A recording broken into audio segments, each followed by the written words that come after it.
ইংরেজি গ্রামারে একটা টপিকের প্রতি আমাদের সবারই কম বেশি ভয় রয়েছে, সেটা হচ্ছে অ্যাপ্রোপ্রিয়েট প্রিপোজিশন। কোনটার পর কোন প্রিপোজিশন ব্যবহার করব এটা নিয়ে আমরা প্রায় কনফিউজড থাকি এবং আমরা পড়লেও মনে থাকে না।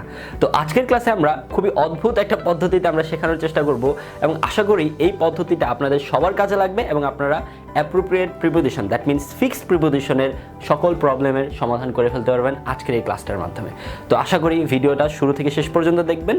তো সবাইকে স্বাগতম জানাচ্ছি বেঙ্গল এডু স্টুডিওতে। তো আজকে আমরা যেভাবে শিখবো, যে পদ্ধতিটা শিখবো সেটা হচ্ছে আমরা সিমিলার যে মিনিংগুলো থাকবে, অর্থাৎ সিমিলার মিনিংয়ের যে ওয়ার্ডগুলো থাকবে সেই ওয়ার্ডগুলোর পর একটা সেম একটা প্রিপোজিশন বসবে।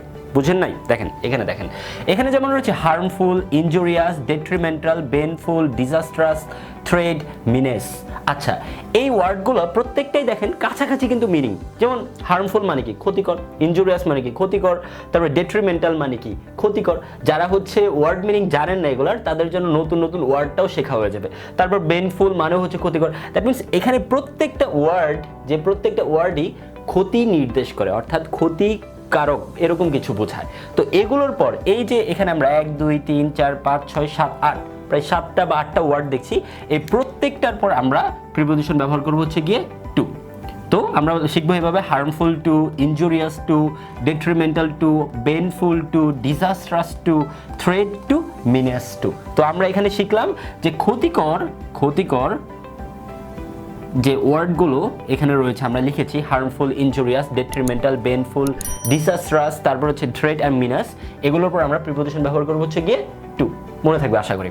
তারপরে এখানে আমরা লিখেছি প্রোহিবিট, prevent, stop, ডিবার, refrain, abstain, escape. এখানে প্রত্যেকটার মিনিং দ্বারা বোঝায় হচ্ছে গিয়ে বিরত থাকা বা কোনো কিছু থেকে আমরা বিরত থাকাই বোঝাচ্ছে। যেমন প্রোহিবিট বিরত থাকা, প্রিভেন্ট প্রতিরোধ করা, অর্থাৎ কোনো কিছু থেকে একটু দূরে সরে থাকা। তারপর হচ্ছে এখানে রিফ্রেন মানে বোঝায় বিরত থাকা। তো এখানে প্রত্যেকটা ওয়ার্ড কাছাকাছি সেম মিনিংই ডিনোট করে। তো এগুলোর পর আমরা এই ওয়ার্ডগুলোর পর আমরা প্রিপোজিশন ব্যবহার করব হচ্ছে গিয়ে ফ্রম। তো আমরা এখানে দেখলাম এই যে এখানে যতগুলো ওয়ার্ড রয়েছে যেগুলো হচ্ছে ক্ষতিকর নির্দেশ করে, এগুলোর উপর আমরা প্রিপোজিশন ব্যবহার করব হচ্ছে গিয়ে টু।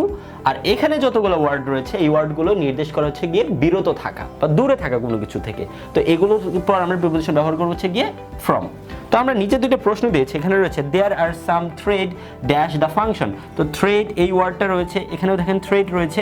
তো থ্রেডের পর আমরা প্রিপোজিশন ব্যবহার করব হচ্ছে গিয়ে টু। তারপর রয়েছে you have to abstain dash smoking. Abstain এটা হচ্ছে বিরত থাকা অর্থে ব্যবহৃত হচ্ছে, তোমাকে ধূমপান থেকে বিরত থাকতে হবে।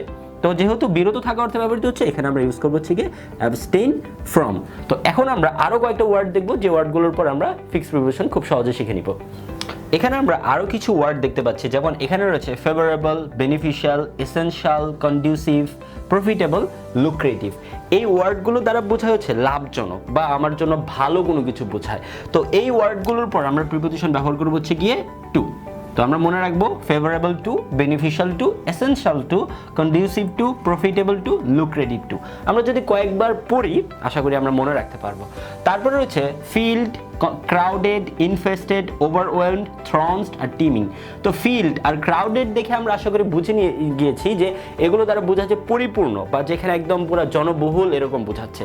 তো এরকম যদি পরিপূর্ণ কোনো কিছু বোঝায় যে একদম পরিপূর্ণ, সেক্ষেত্রে আমরা প্রিপোজিশন ব্যবহার করবো হচ্ছে গিয়ে এগুলোর উপর আমরা ইউজ করবো হচ্ছে গিয়ে উইথ।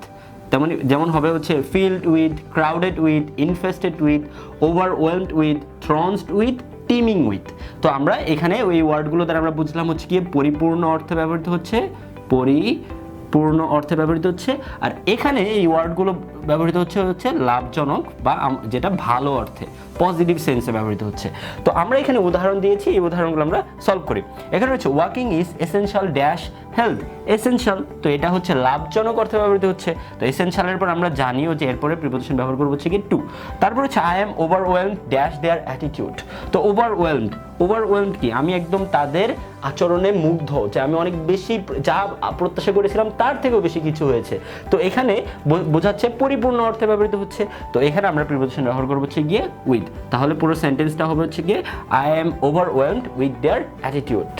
এখানে আরও কিছু নতুন ওয়ার্ড দেখতে পাচ্ছি, যেমন রয়েছে wished, longed, craved, desired, yearned, thirst, athirst, aspired, appetite, passion. তো এখানে প্রত্যেকটা ওয়ার্ড দ্বারা বোঝায় হচ্ছে ইচ্ছা বা আকাঙ্ক্ষা।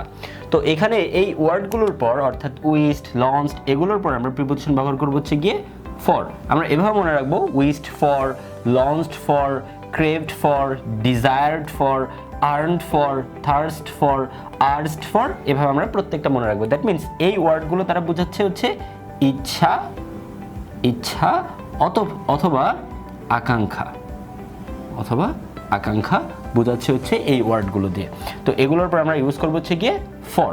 তারপরে এখানে রয়েছে accede, concede, assent, consent, agree, accord, amenable. তো এখানে প্রত্যেকটা ওয়ার্ড দ্বারা বোঝাচ্ছে হচ্ছে সহমত বা একমত অর্থে ব্যবহৃত হচ্ছে, একমত অর্থে ব্যবহৃত হচ্ছে এই ওয়ার্ডগুলো দ্বারা। তো এগুলোর উপর আমরা প্রিপোজিশন ব্যবহার করবো হচ্ছে গিয়ে টু। আমরা মনে রাখবো accede to, concede to, assent to, consent to, এগুলোর উপর আমরা টু ব্যবহার করব। এখানে আমরা লিখেছি she has a wished dash আকার।